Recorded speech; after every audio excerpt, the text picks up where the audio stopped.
Greetings Witchers, I'm VULKK. From the visually stunning Witcher 4 tech demo featuring brief gameplay, we learned new key lore details and saw the introduction and return of some characters and backstories. While Epic's prime goal was likely to showcase the latest innovations and features of Unreal Engine, CD Projekt delivered something I think is a lot more than a tech demo for The Witcher 4. In this video I want to turn your attention to some of the details about the world we will get to explore and the locations and characters we saw and heard about in the demo. The tech demo starts with a night scene of a Manticore attacking a wagon and a few unknown for the moment characters. The wagons were smuggling viable goods. Sometime after the attack, Ciri discovers what was left of the humans and the cards, and she picks up a coin, which she later uses as a proof of the fate of the smugglers.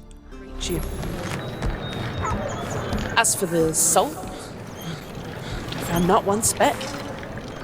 I presume this comes as no surprise to you. Now.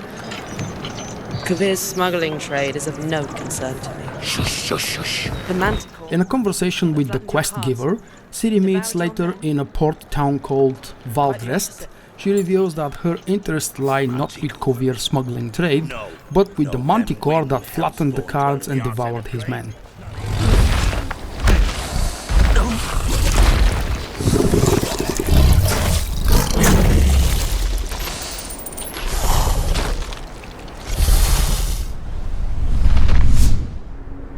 Earlier in the tech demo we witnessed Ciri discovering the treasure chest with many of the coins and other valuables still inside. Her comment upon discovery suggests that the contractor sent her looking for his lost transport but didn't tell her the truth of what they were actually transporting.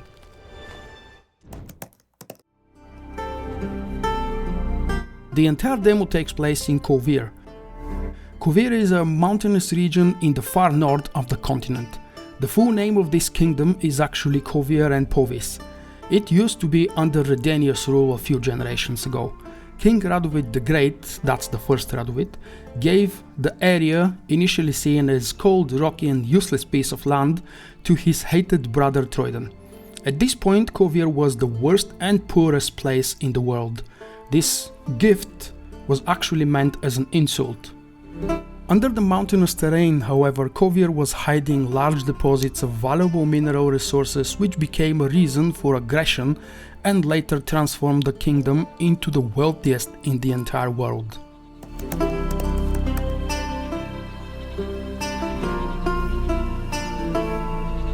Kovir is by far the richest and wealthiest of all northern kingdoms. It is the largest exporter of minerals in the world of The Witcher. Part of the wealth of the kingdom is because they managed to stay completely neutral during all of the Nilfgaardian wars. The very last shot from the demo showed Ciri looking at Lan Exeter in the distance. This is the capital of Kovir, and we don't know yet if it will be the next Novigrad and how much exactly we'll get to explore and at what point in the game.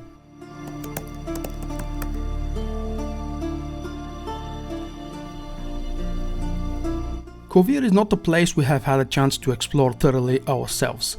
In one of the endings available in The Witcher 3, if you had chosen Triss as your love interest, Geralt agrees to live with her in Kovir. You don't actually get to go there though.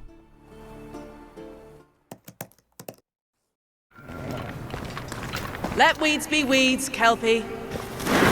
So just like Geralt had Roach, Ciri has her own loyal companion. Kelpie is Ciri's horse. This magnificent black mare used to belong to a man named Hotsporn, a side character part of Ciri's storyline in the Lady of the Lake book. After Hotsporn's death, Ciri obtained his horse and gave it the name Kelpie. Kelpie was believed to have magical or some sort of mythical and still unexplained powers. We have not seen Kelpie in any of the games yet. The Witcher 4 would be the debut of this beautiful beast. Although with the number of years that have passed since the origin story of Ciri and Kelpie, this could be a different horse. Perhaps she follows Geralt's habit of giving the same name to all of the horses she has. I personally believe this is the real, actual, original Kelpie, because it wasn't a normal horse. In The Witcher 3, Kelpie is mentioned a few times, and it's even a major clue in one of the earlier main quests, Wandering in the Dark. Valdrest is a bustling town port, and it's new to the lore of the world of The Witcher. I haven't heard or seen it mentioned anywhere before. Correct me if I'm wrong, please. From what we've seen in the tech demo, it is more or less a standard looking town hub where you would meet some vendors that you can trade with and possibly pick up a contract or two on your way in, out or through. The world of the game promises to be thoroughly alive, dynamic and realistic. And at the same time, it's clear from the material we've seen so far that the developers are doing the best they can to preserve the unique Witcher atmosphere and vibe.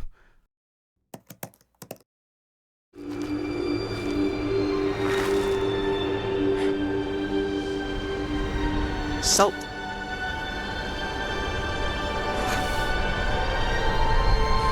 Almost had me fooled, Fruin. Ciri is definitely older in The Witcher 4. She is a Witcheress.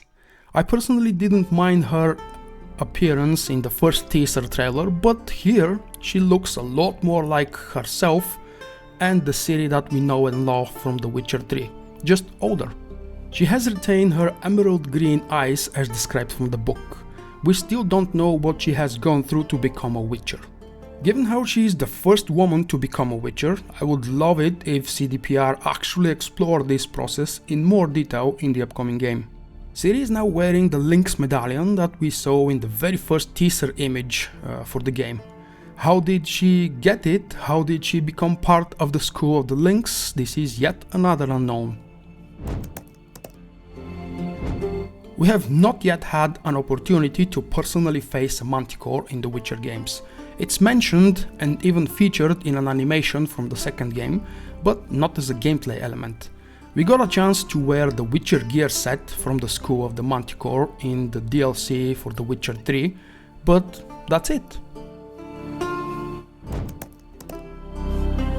It is important to remind ourselves that this was a tech demo, and its main purpose was to demonstrate the advancement of the modern technologies and to prove that CDPR's decision to switch to Unreal 5 was the right choice. Considering how this is the latest tech available, it's no surprise that it looks better than anything we've seen before, or at least anything that I have seen before. How much of these amazing seemingly random interactions will be implemented? How well will crowds function, and will they serve a purpose greater than simply populating an area? We don't know yet. As a Witcher fan, I'm over the moon with excitement, and it's likely that it will be a while before we hear more real news about the game's development, but this was enough for the moment. Now, if you excuse me, I have to check up on my vineyard and pick up a few more contracts to pay for the upcoming renovations and upgrades Yen wants.